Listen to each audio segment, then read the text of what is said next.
Hello and welcome back to The Journey, ladies. This is my channel where I share our journey through infertility, IVF, and adoption. If you're interested in that, there are a ton of videos on my channel and you can hit subscribe to follow along in real time. Today, I wanted to share some tips with you about getting the most out of your doctor's appointments because I've been to a lot of them.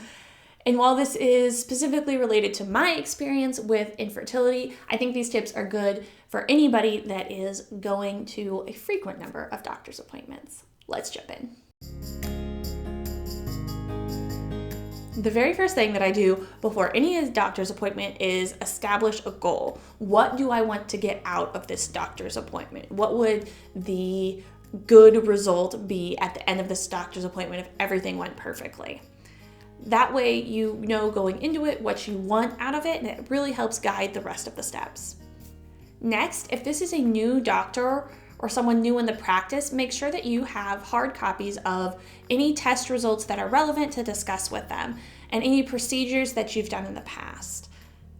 This is just one less thing for you to have to remember and memorize, and it's so much easier to just hand them over the results of a blood test and be like, well, this is what it was 3 months ago. Next, get out some paper or your Evernotes or your OneNote and write down your goal at the top for this appointment, and next write out your questions.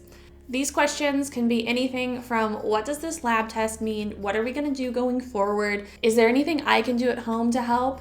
Are there other paths forward? What are the alternatives? Why aren't we doing those? Why are you having me on this medication? Why do I need this test?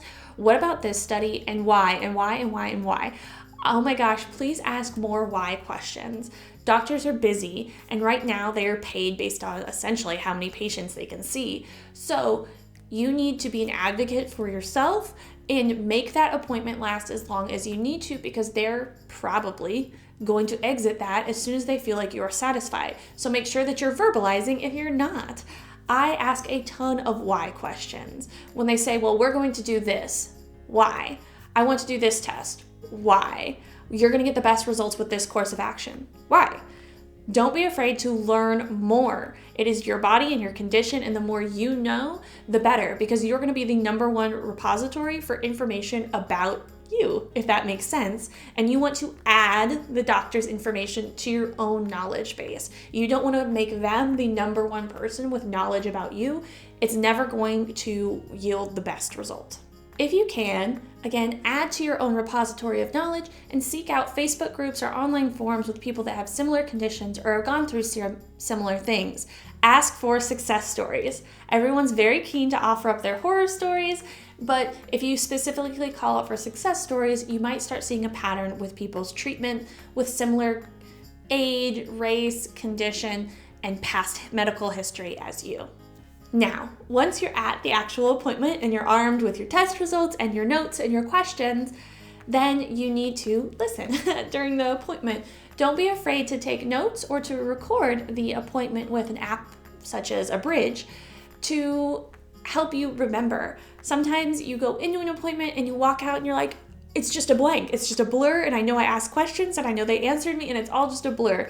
That has happened to me a few times. So don't be afraid to take notes and make them pause so you can take notes, or to record it so you can go back and listen later. While you're in the appointment, remember to continue to ask why questions and ask about alternatives. If someone on the Facebook group or the forum said, well, I used this combination of medications, or I did this, don't be afraid to ask them.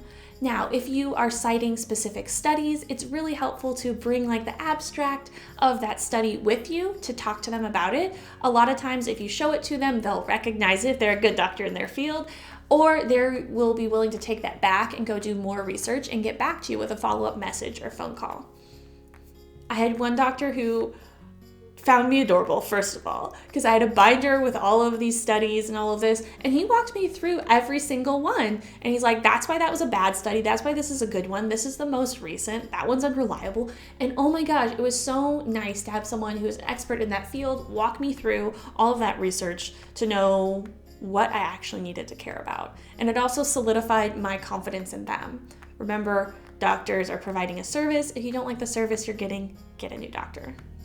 And finally, you get to the end of the appointment, you have your notes and your recording, and you have your answers to all your questions. Give a verbal recap. go back through your notes and almost explain back to the doctor what they explained to you. So, for instance, I might go to an appointment, and after I get done talking to them, I'll say, we're going to do this course of action because of these factors, and if these aren't successful, we'll change this. And they will tell you yes or no, or they'll add something that they think is important. That back and forth really makes sure that you understood what went on, and it helps solidify that in your memory. I hope those tips were helpful. I know doctor's appointments, especially emotional ones that come with infertility, can sometimes just blur out in your brain instantly. So I want to make sure that you're getting the most out of those time-consuming and expensive and emotional appointments, and can go to as few of them as possible. That's it for this video, ladies. Until next time, keep on fighting.